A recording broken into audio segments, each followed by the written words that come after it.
to The Actor and the Engineer. My name is Paul James. I am the actor. And my name is Josh Knapp. I'm the broadcast engineer. Here we go. Both wearing red today. That's right. We got the memo. You got the memo. I got the Finally. memo. We're wearing Finally, red. I know the dress code. Yours is a little pinkish. Mine's a little Has orange, it, but they're both Has it red. ever matched up like this? I don't know Never. if we've ever matched up. No. Sometimes with black. Maybe if I wore a black shirt and you wore a black shirt. Yeah, Either which way. happens. But And mine's everybody better. listening on an actual, on their phone and not watching on YouTube is going to be like, we don't care. So let's move on. You pretty much fill in the blank. Never mind. I'll stop. Self-deprecating humor in the first 5 minutes. Well, and that's what I thought when I was going into, you're like, hey, let's do Frankenstein. Let's do Guillermo del Toro's Frankenstein. And I was like, I don't care. And so I was like, okay, fine, I'll watch it. And then I bought Nightmare Alley because Criterion just came out with a really cool release of that. And I bought it and I watched the black and white version of it, which has some more footage. And it's just a little bit of a different cut, but mainly it's black and white. And it looked so good. And I just, Cate Blanchett is amazing in that movie, and Bradley Cooper is able to get through it, and I mean, you got Toni Collette in there, and David Strathairn is amazing. Yeah, I know David Strathairn is amazing in other movies, but he's just so good in that movie as that character. Richard as the Jenkins husband. also. Yeah, Richard Jenkins comes in for 3 scenes and crushes it like he does. One of his scenes is always. Devastating. And so, I looked at that and I was like, I got excited about watching Frankenstein. So hold on, let me ask you a couple questions. Yeah. Did you see Nightmare Alley when it first came out? Yeah, I watched it in the theater. Yeah. Okay, and you liked it then? It was okay. It was good. It was a solid movie, but I never really thought of revisiting it. But then I started reading about they released it in black and white in the theater a few years, a few months after, I guess. Came out in 2021. So it was peak COVID times. And so, it just wasn't, I'm sure it didn't, meet the expectations of the theatrical release that they would have probably expected. But still, all of that being said, it is a very theatrical movie. It's a very grand movie, and it has a lush set design and an amazing production design, great score, all of that. And so that got me excited for what, because when I think about Guillermo del Toro, for me, I think about movies that are I think about great movies, but then I think about movies that were just kind of misses for me. I think we talked about Crimson Peak and it just seems Peak. Yes, Yeah. we definitely did. Yeah, and both of us really liked Shape of Water too. It's just kind of what am I going to get? And so I was just kind of assuming I was going to get just a run-of-the-mill movie, but this got me excited about seeing Frankenstein. So what about you? Why did you want to watch it? Guillermo del Toro. Well, yeah. Oscar Isaac, Jacob Elordi. I had never seen Mia Goth in anything. What? No, yeah, you have. know. I knew. No, I haven't. Oh, Suspiria. Suspiria. But I don't remember her from that. You haven't seen X or Maxine? You haven't seen it? No, everybody asked me that question. You should Everybody see has X. that. I will. I'm a fan now. I'm totally a fan. I'm going to follow her. I'm going to track down her movies and watch them. And when I saw her bio, I was like, oh yeah, Pearl. Oh yeah. I've been sleeping on this. Guillermo del Toro's possibly last monster movie, a remake of a story. By the way, side note, I'm going to repeat this often. I need to read the book. Have you read Frankenstein? No, I haven't, but I need did to watch read a it. little bit. I did watch a little bit of here's where we got away from the book, and here's where we expand. The brother character was just mentioned a little bit at the beginning when he was 5 years old, but in this movie they really expand the brother character to the point where it's integral to the plot that there is a brother. Yeah. Integral. That was one of the words from the play that we couldn't decide if it was integral or integral. Depending on how you use it, you could use it both ways. Integral is what we ended up using it because it was the last word of the line. Go look it up. In mathematics, I've said integral, and all of my teachers have ever said because you do integrals in do you do differential equations, and the opposite of that is an integral. So what? You're talking. Okay, let's get back to the movies. I can't even handle calculus. Don't worry about it. You're wrong, but okay. Good to know. Anyway, I discussed that for a whole day, by the way, about what was right and what was wrong. Anyway, so yeah, I mean, how bad could it be? One, and I really enjoy his films, and I just seen Kronos, which is his first feature film. And I haven't seen that one. Yeah, it's an interesting film. Actually, I was very lucky when I lived in LA. I had people who had feelers out that'd be like, come with me to this movie. And I remember them talking about this brand new director. And I remember hearing his name, but not registering his name. I remember thinking this is weird because it's in Spanish, but Ron Perlman's speaking in English. What's going on with this? What, this is a vampire movie, but it's not a vampire movie. What is this? It's intriguing in concept. In execution, it doesn't hold up as well as one might want to. And actually, there's really only been one so far, Crimson Peak, which I thought was not the greatest film. And I wasn't a huge fan of Nightmare Alley. Strangely enough, I've seen it 3 times, twice color and once black and white, because I was intrigued to see it in black and white. I actually don't remember the new footage from it. I guess maybe I didn't pay attention. I think there was new I could be wrong, but I thought there was new footage. It's been a while since, I watched it when it came out in 2021, and this is the most, it's been 4 years since I've seen it. So, yeah. So, and I'm also intrigued by this idea of this story about Frankenstein.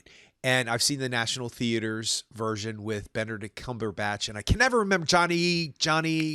Yes, I know who you're talking Elementary. I can never remember. Yes, Johnny and Green. Hackers. No, yeah, not Lee Johnny Miller. Johnny Lee Miller. Good. I almost said Greenwood. So I watched both versions of that because they switch roles. And I think they did it every week. They switched. One played the doctor, one played the monster. Benedict Cumberbatch was better as the doctor, and Johnny can never remember his name, was better as the monster. And it was an intriguing performance from both of them, especially watching what the choices that they made when they switched the roles. But that play condensed this story to a point where I go, okay, I see why this movie or this story has been told a million times now. Okay, it's become a classic monster idea. I could not see in this film why we're telling this story again. I could not see why Guillermo del Toro, why he chose to tell this again. And I realized that when we start the podcast with, let's start with the positive, that always means that there's a negative coming. And the production value on this is stunning. The performances are stunning, with the exception of one person who I think is maybe miscast. Not their fault. The ideas of the costumes are really clever. What she's wearing at the end of the film, her wedding dress, very clever, very smartly done. The cinematography is beautiful. The tone for most of it is interesting, but the tone switches in places, and I don't understand. Is that just me not feeling what he was doing, or is it just not working for me? And there are, God, I hate to say this, and that it's recording and that this will be on the internet forever, but there is some laughable dialogue in this film. There's some laughable moments that I was like, I could see that working in a stage production. I could see that working in a radio show. I could see that dialogue working in an animated version of this, but there's some dialogue that I think was impossible for the actors to deliver without it sounding completely Rocky Horror, want to shout back at the screen laughable. So I felt like that, but with certain lines that felt too formal. There were some very formal line readings, and that seemed to be a little bit opposite of the feeling of the movie, where it was, it's not like it was familiar, like where it was just like, hey, what's up, man? Like, it wasn't that, but it just seemed like they were plucking those from Mary Shelley's novel and then like trotting them out. And so that, to me, seemed a little like, that's where the tone shifts where it seemed a little bit jarring to me. But like, really, I didn't feel like the tone was back and forth a lot. Do you feel like it was the dialogue that caused the tone to change, or do you feel like it was the different scene to scene that caused the tone to change? A little bit of both, to be honest with you. Like the opening sequence at the boat, he's like a superhero. And But that was good. I like that because it was totally. kind of like, hey, it's gonna be a while before we see the monster. 100%. Let's give you guys the monster and let you know what's happening. Yeah, double plus good, plus A plus. But then the switch into his life as the growing up was very just it was so, I couldn't breathe through it. It's so atypical. It's so like we've seen this a million times before. No, and there you was gotta have that. You gotta have that. I'm not saying you don't. Yeah. I'm saying that the spark of there's a few moments in there that are so melodramatic and over the top that it pulled me out of it. When she dies, spoiler alert, you see it in the trailer. And Frankenstein is doing that. Oh, he's a little kid at the time. Well, he's younger.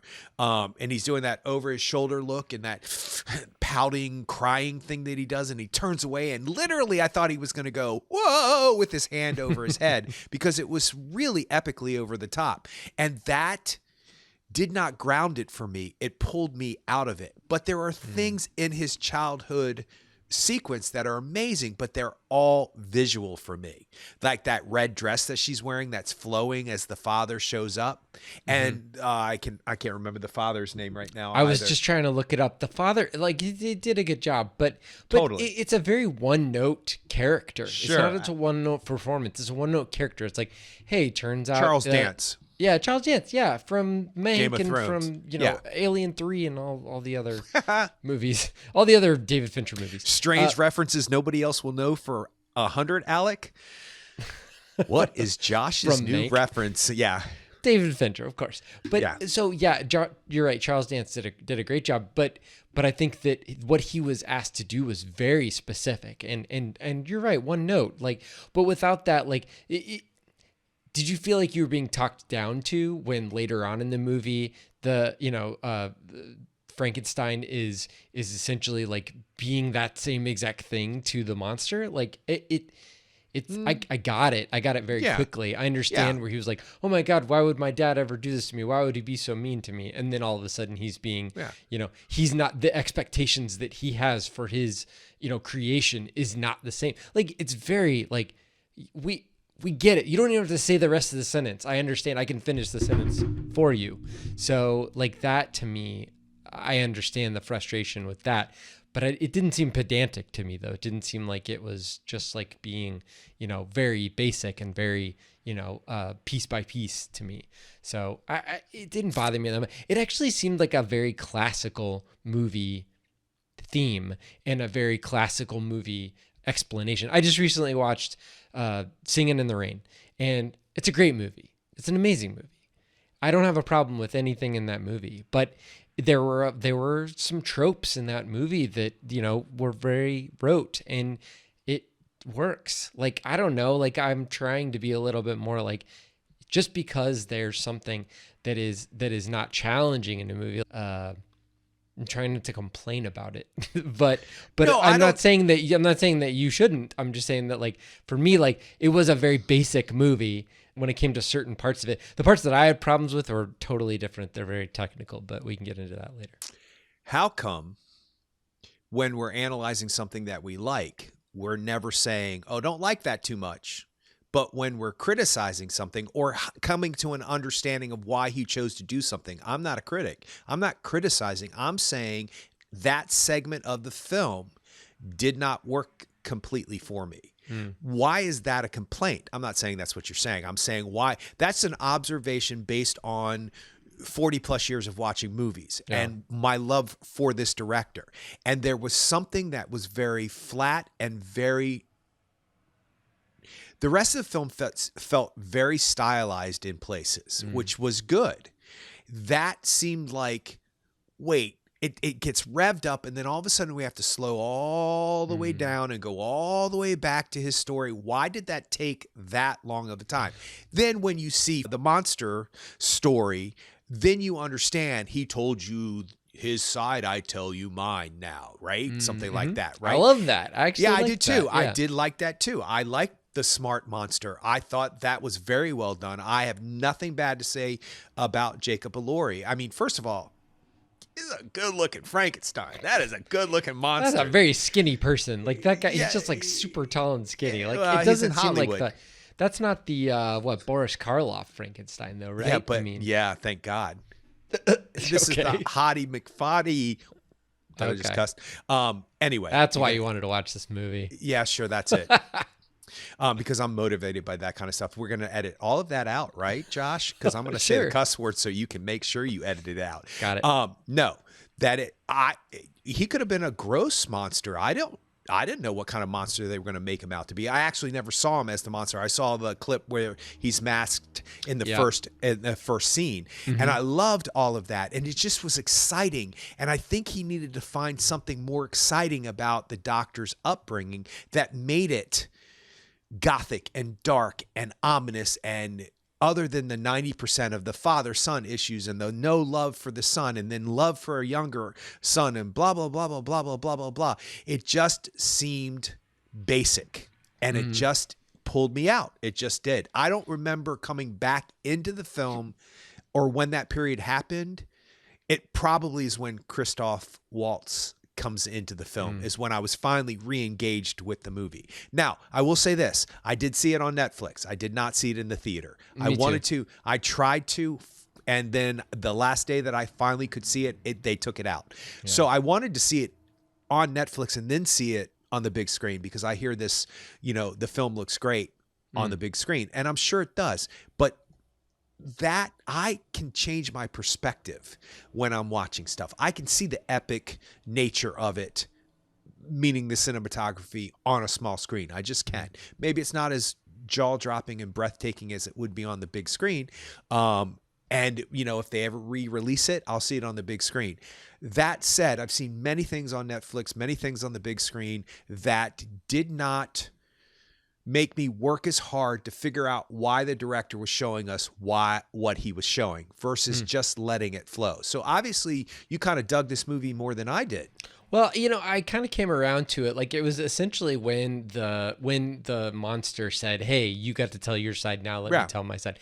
That part to me was like, it covered over a lot of the sins of the movie because it's an hour and a half into the movie. And I was pretty down on this movie until then. Okay. I really was. Okay. I really was. I was kind of like, it's fine. I was like, this is no Nightmare Alley. I'll tell you that. I mean, that was, that's what I felt.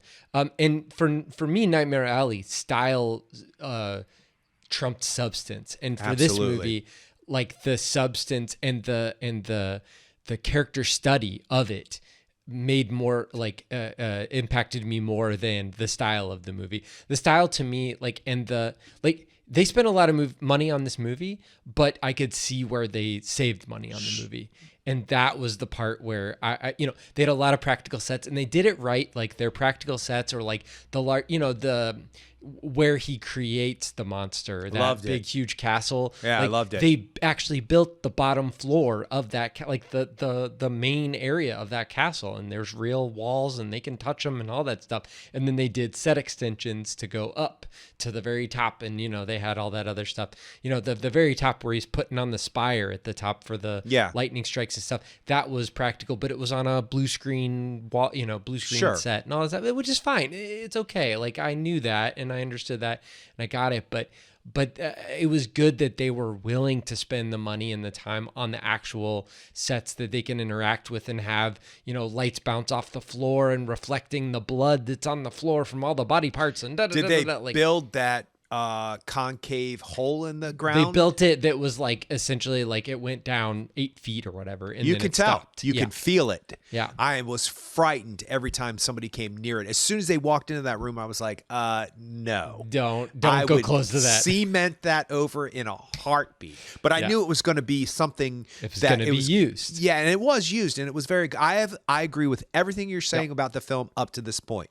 So that was a part for me where I was kind of like it's such an epic scale, but I could see where they cut the corners, and there's nothing wrong with that, I guess. But I kind of felt sad that that the epic scale that he was looking for was, and they actually built that ship at the beginning of the movie, beginning and the end and all that. Like they built a whole freaking ship in the parking lot of somewhere, and they had it on a gimbal, and they were able to rotate it and all this stuff. Like, so like they went for it. You could tell for a lot of that stuff, because it was, I mean, you could tell he's touching it, but yeah, all the set extensions and all that. And also just, I mean, you're right. Watching it on a TV, it does affect you. At least for me, it affects me a little bit in a certain way.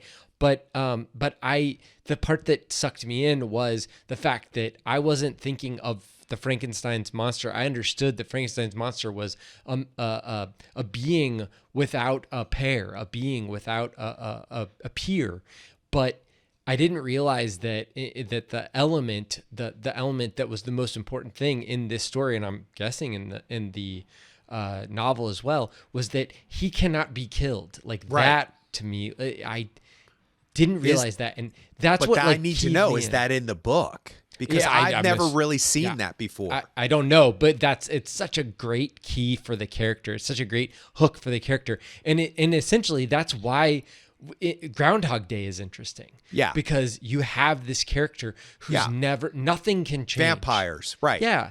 Claudia from but vampires can die. Vampires have right. fear that they could die. But Frankenstein's monster, and according Bill Murray in Groundhog Day, there's a certain situation where he may not be able to die, like ever. What is that amount of permanence and lack of connection to another being? Like, how does that affect you? And that was interesting to me. And then you bring in his relationship with the caretaker of Hogwarts, who had the cat, from Harry Potter, who was blind in this movie. That actor, I didn't know it was that actor. It's the same guy. Yeah, it's the same guy. I love that. Yep. I remember the cat's name is Afterlife. Crookshanks, but I can't remember his name. Started with an A or something, I guess. My mom's gonna be like, "Oh my god, I can't believe this." What is his name? I'll have to look it up. But anyway, like that character, like their relationship that got created and all of that, like that was great. But then the things that started falling apart for me was like the wolves come in, and like you can tell that the wolves are CGI, and you can tell, and I don't want, wolves to get hurt. I don't want, any of that stuff to happen. I don't want, and they did use actual wolves or wolf relatives, I guess, in certain scenes to get reference, and then also to interact to a certain extent. But then once he's like, slamming wolves against the wall or ripping their heads off or whatever, like, yes, of course that was all CGI, but it's that kind of stuff where you're just like, that's what took me out of it. That kind of stuff took me out of it. And it's not like it's stylized to the point where it's trying to be impossible. Like the wolf in Ragnarok. It's not like he like twisted the wolf's head off and threw it away like nothing. Like it's like they're trying to make it look realistic. And so like the problem with that is that we get into the uncanny valley issue where it doesn't look real and it doesn't look overly stylized. So it's just somewhere in the middle that doesn't do any good. So that was the part. Those were the parts that kind of like, I don't know, got me a little out of it took me out of it a little bit. But other than that, like the story itself, the structure wasn't too bad. So would you have rather it gone straight from the prologue directly into him like at the medical tribunal saying like, hey, look at what I can do with these body parts, and I can throw a ball at a disembodied hand and it'll catch it? Like, would you rather have gone straight to that? I'm not saying that I would rather that happen. I'm saying that when it flipped into in the beginning, Frankenstein was a child, and I'm like, okay, wait, like, of course he was a child. Let's move on. Well, I don't have a problem. Okay, Willy Wonka and the Chocolate Factory, the Tim Burton version. Okay, he said he wanted to stick closer to the book. The father was left out of the original movie, which is by far better than the father or the grandfather. The father was left out of who's in the book. And so this is much closer to the book. So when I saw the movie, I was like, wait, is Willy Wonka's dad in the book? Is he a dentist? And all of that subplot, I don't know if you've ever seen it or know what I'm talking about. No. Well, I read the book. It's not in there. I finally read the book. There are things with couple of different things because you don't know what I'm talking about. Charlie's father is not in the book, is not in the original movie, but he's in Correct. the book. Okay. Okay. Willy Wonka's dad is in this version of the movie, but not in the book. So my thing with Burton, Tim Burton, just like he said, it's Batman and all his gadgets. Well, okay, then we need to see Batman using gadgets more than a couple of things, and we need to see him developing it, and we need to see how that man in that costume compensates because of the gadgets and the costumes, none of which is in the film. It's just not. He just, and I understand his justification for how he went about doing Batman, and I understand Tim Burton's justification for Willy Wonka. I have no problem with that. I'm saying that I need to read the book, Frankenstein, so I can figure out what the difference is. But when it jumps into, in the beginning, I was a kid, I need something that still has that spark about it, still has that thing that makes it intriguing about it. So are you saying that he developed a monster because his father treated him poorly? Oh, is he trying to defeat death because his mother died? What is the reason and the motivation for this man to do what he did? Because for all intents and purposes, he could have been the polar opposite of what his dad wanted him to be, because his dad was the one who taught him all the medical stuff. Remember, you got to know this, you got to know that, and you got to be. But also, his dad failed. Correct. His dad failed to say. His dad was all knowing, and he was never good enough for his dad, and so he just assumed that his dad was the best doctor ever to live, and his dad wouldn't allow his mom. So does that die. mean he's trying to prove to himself that he's better than his dad by making a reanimated human being? Or prove to himself, prove to himself that if his dad was as good as his dad said he was, he would have figured out a way to make his mom, to prevent his mom from dying. Okay, and you got that from the movie? Yeah. Well, I mean, okay. So give me so I don't know why I sound so defensive. Prove it to me. Back it up with the scene. Like, where's that scene? Where's the moment where Frankenstein is trying to work on something? Get away from me. You have no idea what none he of has that's an there. insatiable desire to reanimate tissue, to reanimate humans. So like, he would want to figure out a way to like either reanimate his mother, or I think that just to be able to make a being that cannot be killed. Okay. That's okay. If the movie represented that for me in the storyline and the narrative, then I would be okay with it. But what I got from it was, I want to be God and I want to create life. And I didn't see where the two matched up. I didn't see the problems with the father and the love for the younger brother and not the love for him. I didn't see the loss of his mother as a motivating factor, which is a motivating factor for a lot of people. A lot of famous people's mothers have died when they were younger. And it's been the thing that has propelled them forward because they're looking for acceptance from people who are not their mother. They didn't get that unconditional love that all of us got because we have had mothers for 50 or however long years that we've got, or the love of a mother. I don't know if that's necessarily unconditional, but mine was, because mine was the best. But mine too. I think we can tell. But I was going to get ready to say something about that's why we're great human beings. And then I realized I'm going to sound really egotistical, and I was going to shoot you a compliment, but then I was like, okay, anyway, but none of that comes through to me. Your explanation, if that I saw in the film, and I'm sure I'll watch this again, because I saw Nightmare Alley 3 times and I wasn't a huge fan of it the first time.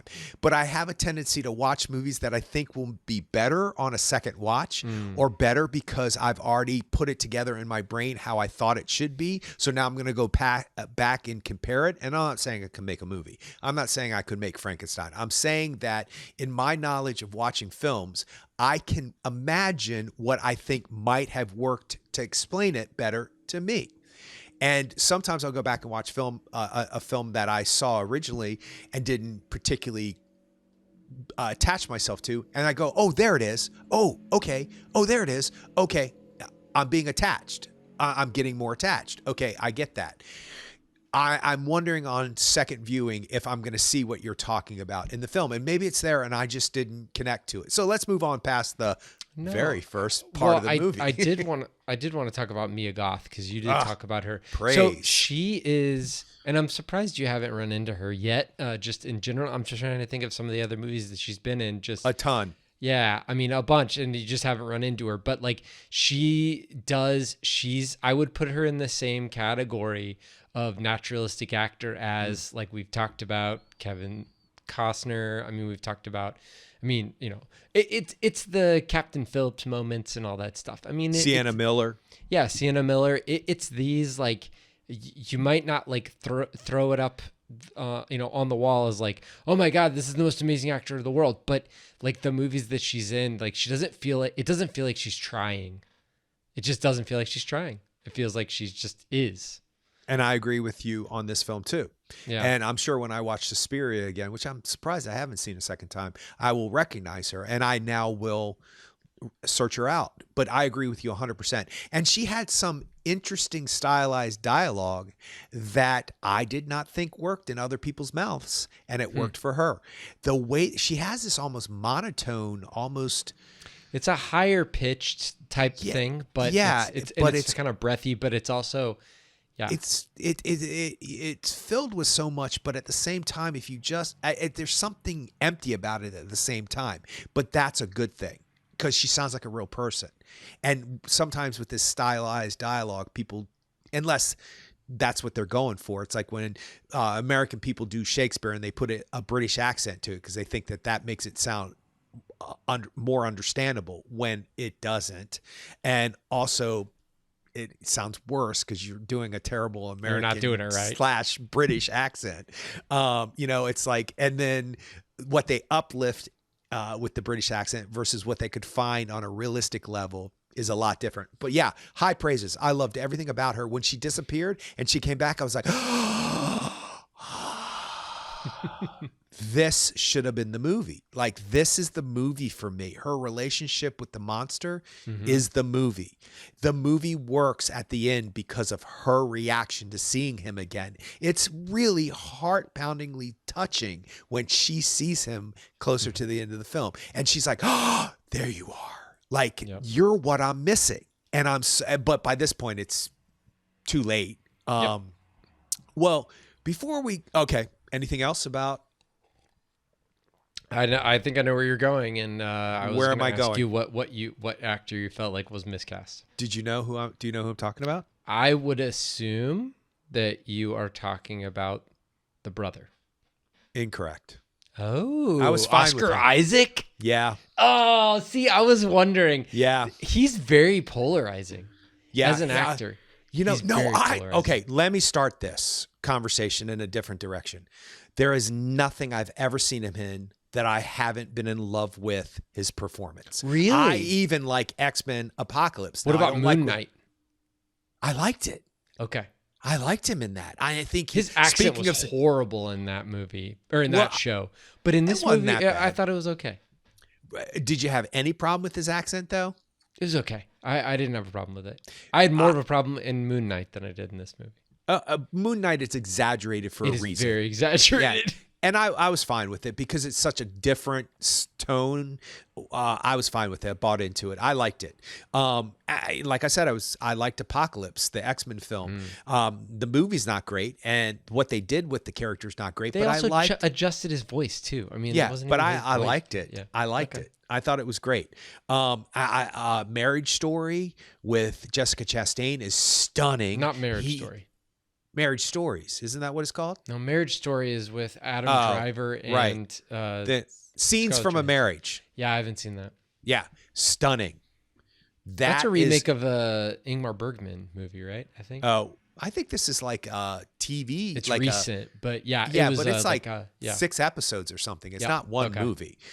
Stunning. The performances are stunning. He's amazing. She's amazing. Llewyn Davis, I think he's amazing in that, and he can Drive. I mean, Drive. He's Ex phenomenal. Machina. Ex Machina. That he's fantastic. Yeah. This is not his fault. I just don't think he is the actor to play Frankenstein, Dr. Frankenstein. He's just not. He did not hurt me. And when I was watching him, I wasn't like, what are you doing? Is it his stature? Is it that he's a little bit shorter and that Jacob Elordi is like super tall? No, I like that. No, because Tom Cruise is 5 foot nothing, and I think he's statuesque. No, it has nothing to do with that. As a matter of fact, I thought that was really that was a smart way to do that because he needs to be intimidating. I don't know. He didn't do anything wrong per se. But and his moment to moment work is good. When he first sees the monster, when he comes back and he's a little scared, but then he bucks up at him, all really well done. I don't know what it is. I just thought, and I don't know which actor, but there's just another actor for this part for me. And it's not Oscar Isaac's fault. It's nothing he did in the movie. I think he is good. And I hate to say it because people are like, well, if you're saying he's miscast, then he wasn't good. That's not true. I think people can be good, but miscast. I just do. That's been me a couple times. Listen, I just complimented myself backwards. But you're saying like there's kind of more meat on the character bone, and no, there was like nothing scientific about him. There was nothing doctor about him. There was nothing inquisitive about him. There was nothing curious about him. There was nothing, and it might be the way that he's written. I don't know. Because he's pretty much injured person throughout most of the film. Well, I feel like once we see him, like the first time we see him as an adult or the Oscar Isaac version of the Dr. Frankenstein character, he's in like inquest that kind of like, hey, we're kicking you out of the school because you're doing all this weird stuff. Right. Like he's in that. So he's already like at a particular level of intelligence. It's not like he's learning anything. So we don't really get to see him change that much. I mean, we get to see him kind of poke around a little bit. Why isn't this working? Oh, I don't know. Well, let me but try he this. has to change. He has to be able to say, I'm sorry at the end, and you believe him. That scene in the beginning of the film where he animates the half corpse thing. Yeah. I love that on so many different levels because you've seen that before. So it was nice to see that round room again. And it was nice to see. And I thought he was spectacular in that scene because he was in command of that audience because he didn't care. He didn't care that they got it. He cared that he could do it. Yeah. And he was more interested. Well, he knew they were going to throw him out anyway. Yeah. And I love that the little red battery looking things and green battery looking things became the big ones in the laboratory later on. Yep. But anyway, so I thought he was spectacular in those moments of the film. I thought he was spectacular when he was creating the monster. I didn't buy the crush or the love hurt crush he had on what is Mia Goth's character? Elizabeth. I should know that right off. She's beautiful too. Mm-hmm. And the guy who played his brother, by the way, is the lead in All Quiet on the Western Front, by the way. Yeah, and I never saw that. Yeah. I thought you didn't like it. No, I never watched it. No. Felix Kammerer. Yes. Is that how you say his name? I don't know. Or are you just making that up? You think he's German or something? I don't know. I'm thinking of Jonathan Groff when I think of Mia Goth. Anyway, so there are a lot of things that I'll give you an example. Bradley Cooper, I think, is a tad bit miscast in Nightmare. I could see that. He's Nightmare probably Alley. my least favorite thing in that movie. There's something less intriguing about Bradley Cooper as a character. It feels like he's working really hard in that movie. Yep, and this one too. Okay. I can see that. I can see that. This one too. This one like too. He's just like it's his legs are churning. Too. Yes. But you're right. Like Cate Blanchett, like could not be bothered. Oh, good Lord. She's so good in it. She's so good in it. Even Toni Rooney Collette, Mara, is just spectacular. No problem. So great. So great. Okay. So example. Oscar Isaac, who I love. I love you, buddy. Please don't use this against me in the future if we ever meet, because I do love you. And I love his work. I think he's great. He's destined for an Oscar nomination. He's destined to possibly win. I mean, he's that great of an actor for me. Mm-hmm. But the scene when he sees her at the end on her wedding night and he comes in and he's like, I'm all better now. I'm over you. And she's like, no, you're not. We should have known he was lying. We should have known. I believed him. I believed him, which I guess is what they were going for, but there needed to be this subtext of, I'm only doing this because you're now going to be my sister-in-law and I know your place. Is that what he says to her? He says, I know your stature. Like I or something. understand your yeah. I know. I understand where you're coming from. Because I bought into all of the crush thing, the I'm in love with you, even though my brother's in love with you. I bought into all of it, but something also doesn't work between him and Jacob Elordi, in my opinion. There's something not. He's trying too hard. That's a good way to put it. He's trying too hard, or at least the dialogue and the moments that he's recreating are written too hard. Something is like. It's like being forced. Yeah. Yeah, I think so. And, there have been plenty of times that I've seen something and been like, what? That's not good. And then they end up winning the Oscar years later. So what do I know? Laura Linney I saw in that movie Congo, and I was like, who is that? Like, what? This is not good. I realized later on it's the movie, not her. Mm-hmm. But, I had a weird feeling about her when I first saw her do something really spectacular. So, but that's me. It's my observation at the time. And this might be my observation at the time. I'm trying to save it so bad because I don't want to bag on Oscar Isaac will win the Academy Award in 5 years. Yeah. And if he does, it wouldn't be the first time I've said something like that. Yeah. So yeah, there's something. And polar opposite, Jacob Elordi is a natural. His physicalization, the way he held his hands in the beginning, the way he walked, the whole thing. I have two things about his character that make no sense to me. First one, since you already brought it up, he cannot die, and he is self-healing. Yep. Then why can't he heal himself from all the other stuff? Why is he? You mean why is he scarred for life? Scars? I think it's because it's how things got put together, I guess, is what they're representing. It's like, oh, this is a knee from this person. And I get that. But how come if he can get shot and there's a whole scene about it. I can feel my bones cracking back together. I can feel my skin growing back on my hands. Yeah. So if that can happen, how come the skin doesn't grow back like normal skin? Well, you would think that he would be everywhere he got shot or everywhere he got whatever, like a blown chunks of his body out. There should be a scar there, but that's not very cinematic. It's more cinematic to have like, these like very definitive lines along his arms and his legs and stuff like that. Which was great. I thought it was stylistically great. It didn't really do anything for me. It really didn't. Like it appealed to me because it was easy to look at the same time uncomfortable to look at. And if the monster is too uncomfortable to look at or too normal looking, it doesn't work. So I thought it was a good choice. I think thought it was smart. Definitely can't have him with bolts in his neck. You can't have him with his arms straight out ahead. You can't have him with a flat top. To reference it though. Yeah, you can't have any of that because it's already been done, and like you're not gonna do that. Like it doesn't work. Scar on the scar on his head. Yeah, the little. It would have been nice for the lightning to have split off and gone through his neck. We're about to see that exact thing in a few months like a month with Maggie Gyllenhaal's movie Bride of Frankenstein. Right. Yeah, or The Bride, I guess. Yeah, I mean, because that's exactly what Christian Bale looks like. 100%. And he's like, his voice is the same. Like, but I think it's supposed to be camp. I don't know. Like when I watch the trailer, I'm just kind of like, who knows with her? Oh, I'm supposed to be laughing. I don't know. Who knows? Because look at The Lost Daughter. I mean, what? What are we supposed to be feeling about that? In a good way, not a bad way. Well, I mean, we did a whole podcast on that, but I think it was like that I could dig into actually. Like that was very sincere. This movie doesn't like The Bride does not look sincere to me.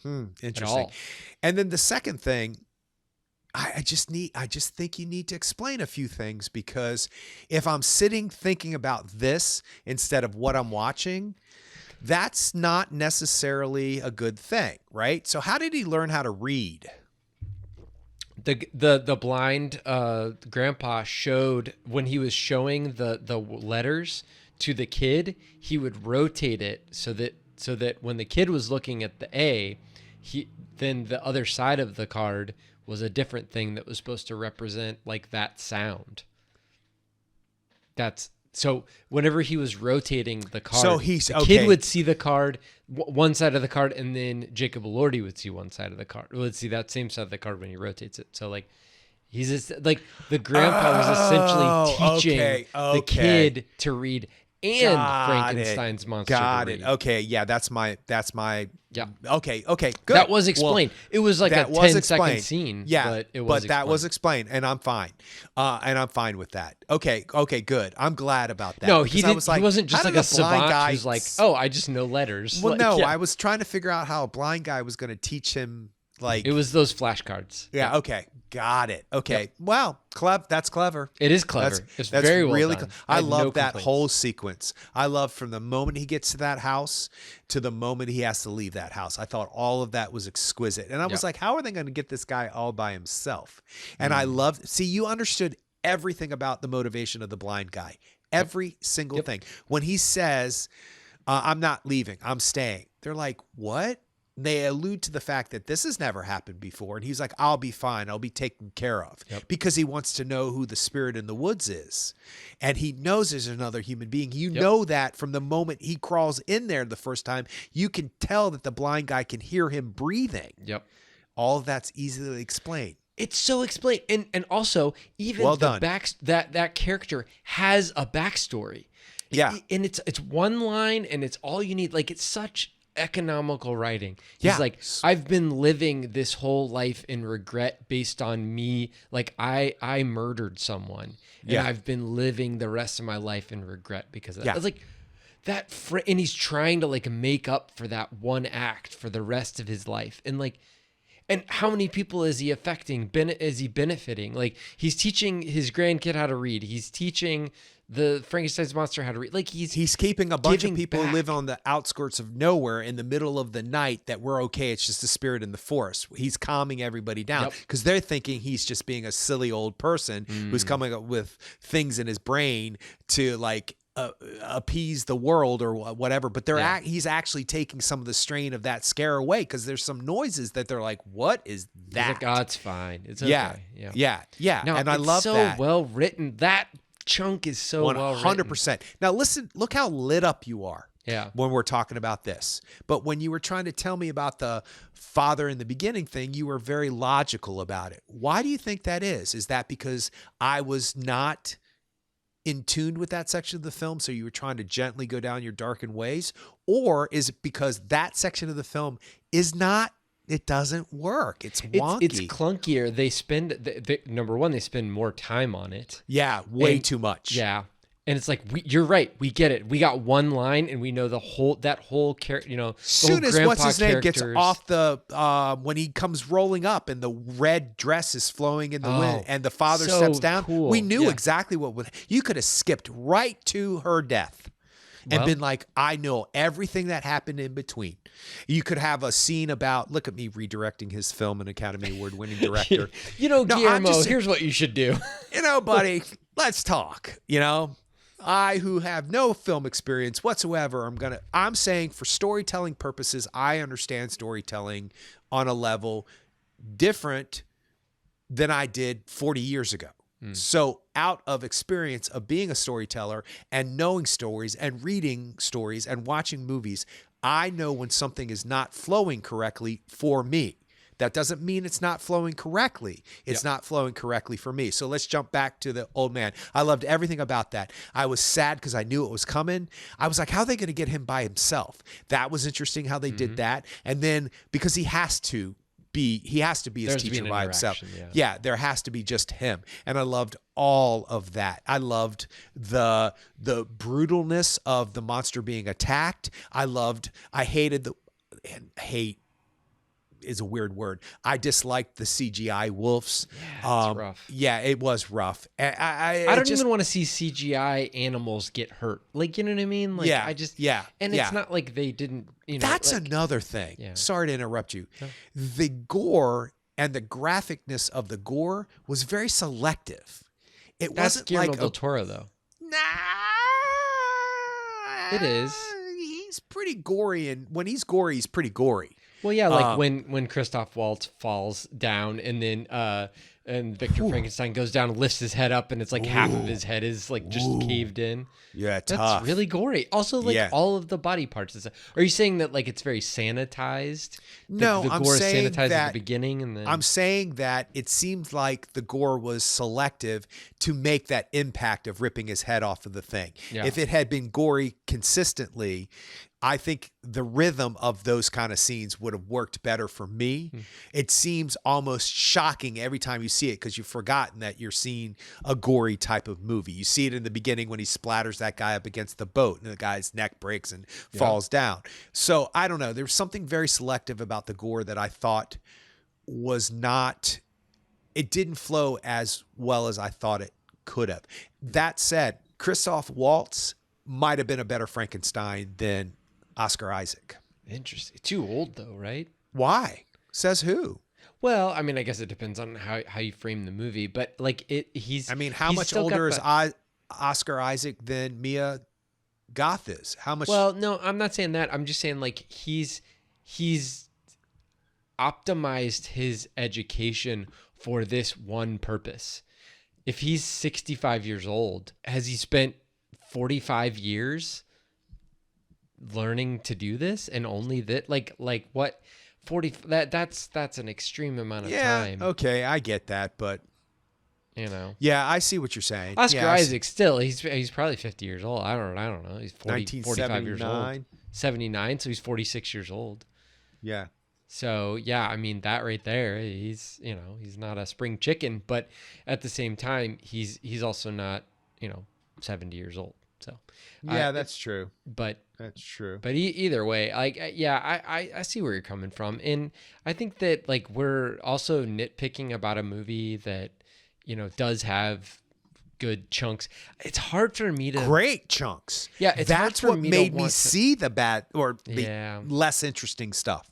Because then when it sparks, it sparks. Yeah. And it doesn't need to be 2.5 hours. It's too long. It is really long. It's really long because you're right. Because there's scenes where one line suffices, and then there's other scenes where it takes 15 minutes. So there's scenes where gore is selectively used, and then there's scenes where it's like, look at this crazy thing I thought of. Or like, I've splayed a human in half, and it's like, that's fine. And the production design of the graphicness of it is really cool. The hunched over guy with the neck open, that was great. Yeah. And it needed to be great because she walks in as instantaneously intrigued by it. Yeah.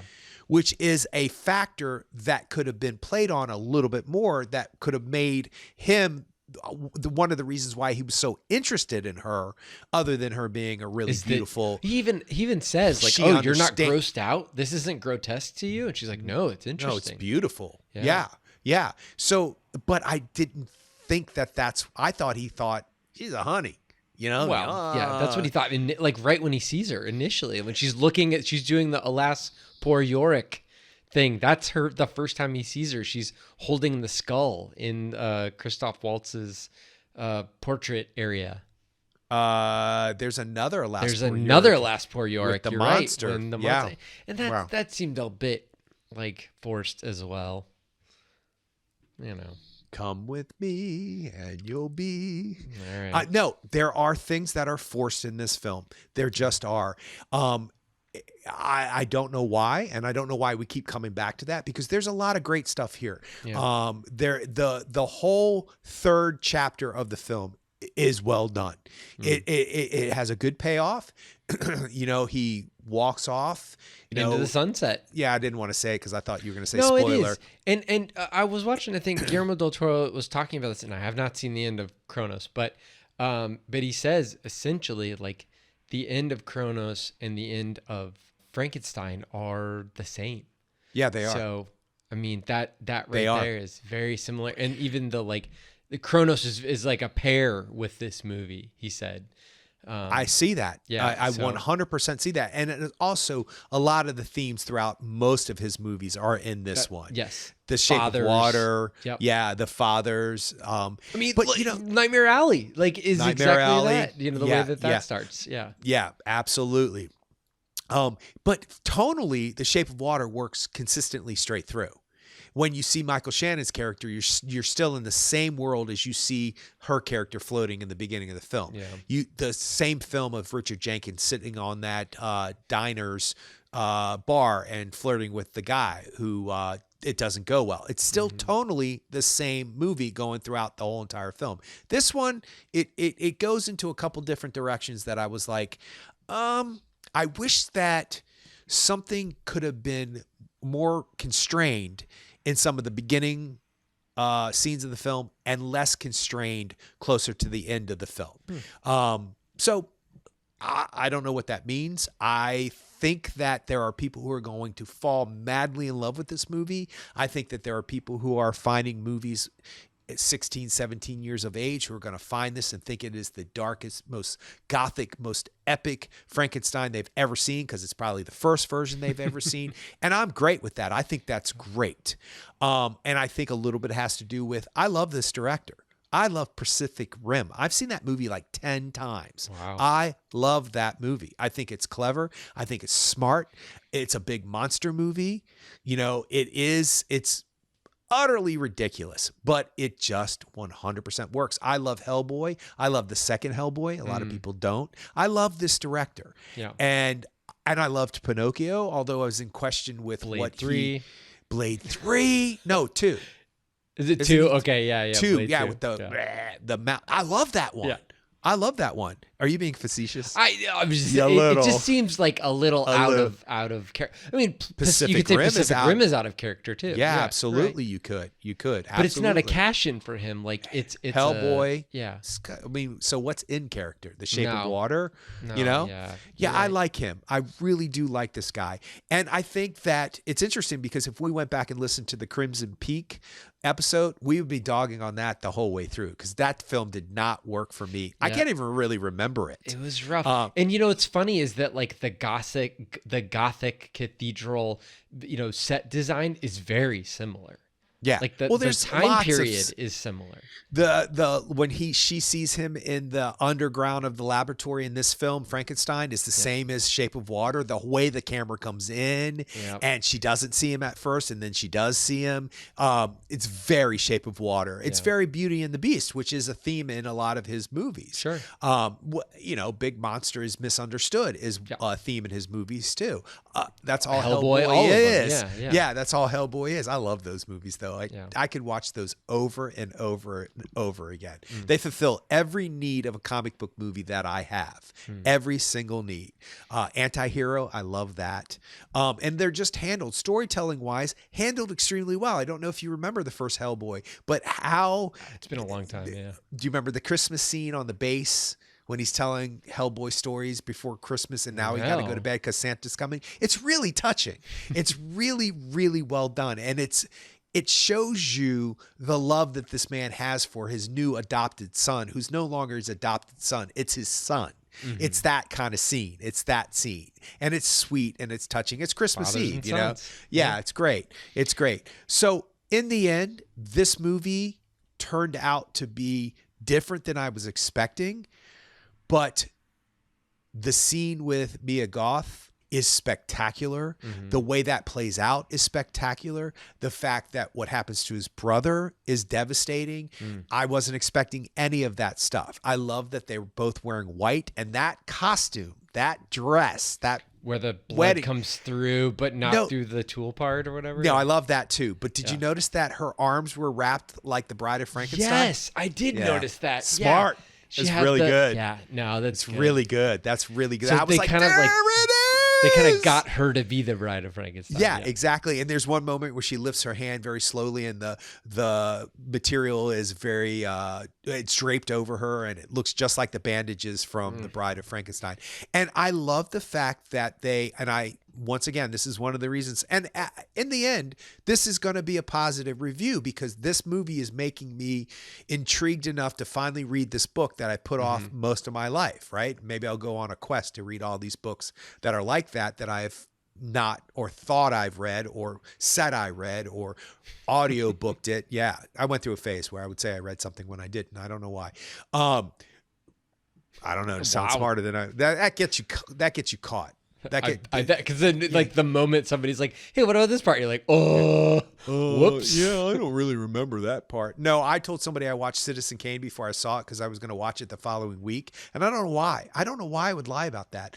And then they told me what Rosebud was. Oh, and you didn't know. Oh no. See, that's where it stopped. That's where I was like, Paul, don't lie done. about seeing a movie without seeing. What is wrong with you? What glitch in the matrix do you have? So the end where he's like, it's twofold for me because it's one of the worst lines in the movie, but at the same time, I understand why it's there. But when he's like, make me a companion, I can't do this without, I'm going to be alive the rest of my life or whatever this is forever. Yeah. I can't do this without somebody else because everybody. He's not even saying figure out a way to kill me. He's saying just make me someone I can share this with. And I love the fact that he says something along the lines of, yeah, I'll come and love people, but they're going to go. They're not going to live. And then he says that line about, we can both be monsters together. And I was like, oh no, why? That's not, I don't like it. I don't like that line at all. And that's not exactly the line, but do you remember when he says that? It's just, and I can see Jacob Elordi trying like, and I thought to myself, what would that be like? And maybe that was the easiest line he had to deliver. I don't know, but it just struck me as a movie line that was not convincing as a real line a person would say for me. But it is a very interesting concept that he's fine with being whatever this is. You can't define me. I'm not alive. I'm not dead. I'm not a human, but I am a human. I'm a bunch of different humans. What am I? That's not the question. He's smart enough to know that he's going to be lonely without somebody for eternity. Yep. And that's a theme I think took too long to get to and shortened period of time because it's the end of the film. Yeah. And I get why it's that way in the film, but I wish that had been explored more. Would have been more interesting because the opening scene and the end scene are in contradiction of each other because the opening scene is, kill Victor. I'm going to kill you. But then he walks in and goes, you told your story. Now I'm going to tell mine. So did he originally come there to tell his story? Was he originally coming there? Because the scene that happens before that, he's trying to kill him. Yeah, he's basically trying to torture him. Because he doesn't want to kill him. Sense. But he doesn't want to kill him because he's the only, like, Victor Frankenstein is the only person in the world who can do this again. After all of this regeneration that he's seen, Victor Frankenstein has seen, then he takes this gun with a broken leg or whatever's wrong with his prosthetic leg, which I didn't quite understand why he needed a prosthetic leg. Oh, when he got thrown out, when the house blew up, he put all that, when the house blew up, he hit like a big stone thing and you saw his leg was shredded. Right. That's why he needed a prosthetic leg because they had to amputate it. Right. But what's that got to do with the narrative of the story about the monster? What is the relevance of the character happening to the character? That's just something that happened to the character. That's fine. Yeah. But it could have been played differently. It could have been played, I tried to reanimate my own leg. It could have been a motivating issue that it only became. Yeah, I see. Maybe. Yeah. It seemed like a throwaway thing that only was convenient when he had to limp. Or they had to discover that his leg was prosthetic, which was more metal than prosthetic. I don't know. Not a metal foot, yeah. Yeah. And then he knows he can't die, but he follows him through the snow and the cold trying to shoot him. Like, what? Why are you following him? And then was he following him or was he following? Because then later you see him in the tent. And I love in movies how everybody hides in the tent. Like the tent's it's like being a little kid and putting the blanket over your head. Yeah. If I can't see you, you can't see me. But then, so is he being chased? Is he following him? It's muddled. It's muddled. That said, the last couple scenes work. They work. I don't think the motivation for Frankenstein to say he's sorry and have, because he goes after him to kill him. So why all of a sudden, after staying in the snow for so long, he's come up with this revelation that he should be sorry for creating because he's pretty much mean as hell to him about you're an abomination. And he's terrible. So why did he, oh, my father, he never said he loved me, or he never said he was sorry. I need to do that. I don't know how to do that. I think you're an abomination. Okay, but you still care for me. Why? Because that's what human beings do, right? And then it would have made sense of why he was able to say, I'm sorry for doing this to you. That's what Guillermo del Toro, in some of the interviews that I've listened to and watched, he talks about, is that like if he was to have made this movie when he made Kronos, like he was a son, and now he is both a son and a father, and so he is able to see the difference between, like, you know, as a son, he would look at his father and be like, well, these are all the things you haven't done for me.